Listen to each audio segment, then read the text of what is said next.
All right, we've got a few things to talk about tonight, so let's get started. Chantel is in Montreal. With Andrew away tonight, Maclean's columnist Paul Wells joins us from Ottawa, and so does the Huffington Post's Althea Raj. All right, the assisted dying bill. Let's start with that one. And with the, we kind of heard the politics of it in the back and forth on the debate in the news, but in terms of the reality of whether or not this can pass, June 6th is the deadline. What are the chances of it actually passing, Chantel?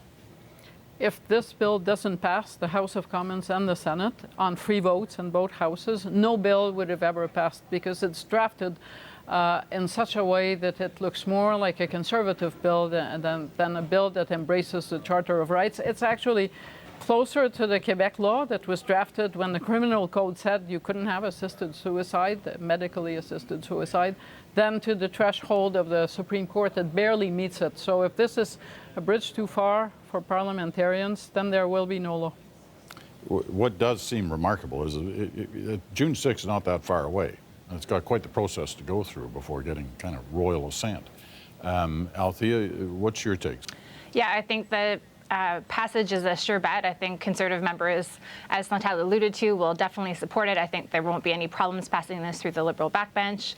I think we need to remember, too, that several members on the Senate side and the House side have actually already taken part in a sort of pre-consultation process when they had those joint session hearings. That was part of the recommendations that went into drafting this bill that were much wider, much more permissive a bill they were suggesting than what the government has actually come up with. So this is, I think, a good first step from the government's point of view, and it will argue that some of the more controversial measures like mature minors, as they're calling them, people with mental illness, that those decisions are going to be punted back to later. Paul? I think this bill will pass fairly easily. It meets two touchstones that are handy for people who haven't been following the debate too closely. It's very close to the private member's bill that the former Conservative MP, Stephen Fletcher, who's a quadriplegic, introduced before he was defeated last fall. And it's very close to the Quebec bill, so that the possibility of interjurisdictional wrangling is limited. If this bill comes so close to the deadline, it is only partly the Trudeau government's fault. It is largely the fault of the lamentably risk-averse, late decadent Stephen Harper government that didn't want to touch this debate with a barge pole. They dumped all this debate on their successor's lap, and Justin Trudeau has had to do as well as he could with it. We heard a lot of sort of back and forth today in the debate surrounding it from not only Ottawa, but various different groups. But you're making it all sound like this is a done deal. It's kind of fixed in the back rooms. It's going to happen. But what it doesn't do is make sure that in the future, terminally ill Canadians will not have to go through the court system to get the right to choose to die with some medical help, because it is the minimum that a bill could go to possibly and not necessarily satisfy what the Supreme Court said. So the notion that this will come later is highly dubious in the sense that later you will not have this legal void that will force the parties this time to vote for this bill, because after June 6th there will be no law. When you try to introduce more liberal measures into it, later on that leverage will be lost, and I fear that the courts will have to pry this further open in the future. I want to move on, but you want to add something to that, Althea? I just want to say that I think that we're going to hear a lot of groups like the BC Civil Liberties Association, for example, come forward and argue one point of this bill, which is this whole idea of a natural death has to be reasonably foreseeable, which was not in the Carter decision. And so, it's possible that this sort of legal wrangling continues for another 5 years. All right. Paul, move us to the next topic, which are those two remarkable budgets that we saw today, almost opposite ends of the country, one in Newfoundland and Labrador and one in Alberta, dealing with the same issue, big deficits, but dealing with them very differently. What does that tell us? Well, it tells us, for one thing, that the situation in Newfoundland and Labrador, which has gotten a lot less attention because it's a smaller province, is in a lot of ways much closer to a crisis. I mean, and so the new Newfoundland government there, the new Liberal government, has had to move quite drastically, and in ways that are uncomfortably reminiscent of the way Jim Prentice tried to move in Alberta last year before he got slaughtered in the election. They're both taxing heavily and cutting drastically in programs to try and get out of deficit quickly. So, I mean, by my calculation, if you got $30,000 a year income in Newfoundland, you're going to face about $600 a year in income taxes, plus gas tax, plus tobacco and alcohol taxes. Your kids will be going to larger classes, probably mixed classes of consecutive grades, so grade 3 and 4 together. It's a big mess. In Alberta, with a much larger economy and a little bit further along in the debate, they're moving a little bit more progressively, a little bit more new democratically. No large tax increases except for the carbon tax, and no real program cuts. I honestly think that both governments are going to have a hard time selling their budgets. And to the extent that Newfoundland's looks even worse, it's because Newfoundland's in an even worse situation. Chantal? Yes, I don't think you can compare the fiscal room to maneuver of Newfoundland and Alberta. Remember that wealth came to Newfoundland through oil and gas, and the fisheries are pretty much gone. So there's very little to fall back on. There is also the notion that Alberta doesn't carry a lot of debt. Newfoundland doesn't have a large base. So I think the main difference is that they are as strikingly different economies as you can find in this country at those two ends of the country. But if you look at them side by side, what they have in common is how dire the hit from the energy decline. Althea? Newfoundland is in a crisis position. It spends more to service the debt than it does on education, and they just cannot spend their way out of this crisis like Alberta seems to suggest that it can. It just doesn't have the fiscal capacity to do so. All right. You all wanted time still on the NDP, the story of last weekend, and one that we've continued to watch the ripples fall out from last weekend. So let's deal with it, but first let me show you a couple of things. New poll today. We don't really deal with polls usually this early into a mandate, but 6 months in, roughly, you've got, look at those numbers from Abacus today, 49% for the Liberals, 26% for the Conservatives, 13% for the NDP. So, a significant drop for the NDP that happened during the campaign, and then it has continued in the period since election night. And I'm sure this poll was done after last weekend, so it gives you some indication of where they are. Now look at the cover of Paul's magazine that just came out, How to Kill the NDP. And they're on the cover, Avi Lewis and Naomi Klein. The couple who were two of the main people behind the LEAP manifesto. And here's a quote from Avi Lewis, not in the Maclean's magazine, but in the Globe today. Here's what he has to say.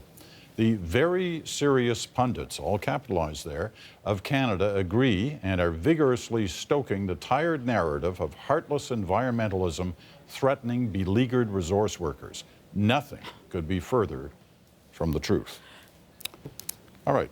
Who wants to start about where we are with the... You do, Chantal. Okay. Because I was in Alberta at that Edmonton convention, and I'm glad to discover that all those people on the floor of the conventions from Alberta, from the Federation of Labour on, were not workers, but they were pundits, because we've just become an army. And with what we have been writing from that convention comes from that convention floor, from the Premier of Alberta on down. And it's not punditry, it's reality. Mr. Lewis was there. I guess he was out of the room at that point. Paul? First of all, on the cover, Maclean's covers are often sort of public art installations. Yeah, public art installations. If Avi feels slighted, he should open the magazine and find 2 pages of transcripted interview with him and a bunch of columns, including mine, which is fairly generous towards his point of view. That being said, let's talk about what could or could not be further from the truth. Gil McGowan is the president of the Alberta Federation of Labour. He is the accredited representative of beleaguered resource workers. And on Avi's handiwork on the weekend, he said, these downtown Toronto political dilettantes come to Alberta and track their garbage across our front lawn. As to whether I'm a very serious pundit, no, I think this is pretty funny. When some guy swans in from out of town and claims to tell everyone that he has the answer to everything, and then dismisses the very real objections of people whose lives depend on these industries. He's got to smarten up if he wants to stay in this debate. Althea. Well, I think that Avi Lewis's point that the media bears perhaps some responsibility for not accurately always reflecting what the LEAP manifesto is a valid point.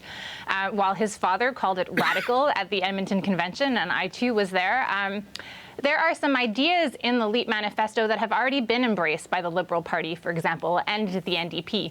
But I think authorship really matters. And someone who often makes that point is the NDP, actually. People like Nathan Cullen, people around Thomas Mulcair, who talk about the budget deficit, for example. They suggest that if the NDP had gone out and said that they were going to run $10 billion deficits, the message would not have been embraced in the same way as the Liberal Party giving that message.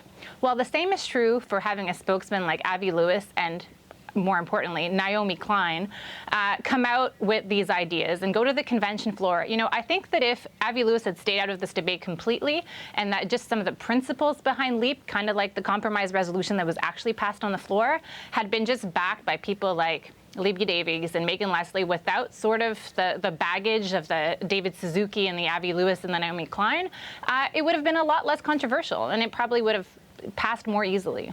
Where are we in the story of the NDP? Are we in the midst of what is a relatively immediate reaction to what happened last weekend and still a hangover from the election? Or are we looking at some kind of long-term structural damage that's happened here? Or is it even too early to tell on that? Chantal. We are on the hangover from the convention with delegates who have voted out a leader, discovering that they're not too sure who comes next and finding out that some of the people they expected to have there, like Megan Leslie, are really not thinking of running. So that's there. But I think the conflict between the Alberta government, the NDP that is going to be campaigning in Newfoundland in the future, even the Ontario NDP, and some of the ideas that the activists pushed on that floor is not going to be easy to resolve. Because the situation of the federal NDP in opposition in third place is so different from people who aspire to power that it's going to be really hard to find a unifying trend now that they can't all focus against the common enemy called the big bad Stephen Harper. What do you think on that, Paul? I am sure not going to tell you what's going to happen in the next election. In 2012, one of my predecessors, Peter Newman, wrote a very interesting book in which he claimed that the Liberal Party was dead. And it didn't sound crazy at the time. The Liberal Party came back, just as the Conservative Party came back from very bad election results in 2000. And the way they did it in both cases was by getting a leader who felt to the most ardent and hardworking members of those parties like a member of the family. And I think that's what the NDP decided it had to do this weekend. Tom Mulcair tried hard and was often very impressive, but he never really felt like a New Democrat to New Democrats. And I think they said, whatever the cost, whatever the advantages, just for the sake of feeling good en famille, they have to find a leader who feels like a New Democrat. And I think that's probably a good way to predict the outcome of their leadership race. All right. You get the last word, Althea. I think it's too early days. I think that it's going to be difficult for the NDP, one, to get traction with a lame duck leader at the moment. Two, it's going to be a lot more difficult for them to find wedge issue. They don't have the luxury of having the Conservatives, and they kind of have to wait for these issues like the Saudi Arabia arms deal, like the questionable fundraising of the Justice Minister. These things will start to accumulate, and if they're still at 13% in 2-3 years, then I would really worry. But at the moment, I think their larger problem will just be fundraising and keeping their feet on the ground. All right. We'll leave it at that. Thank you all. Althea, Paul, Chantal.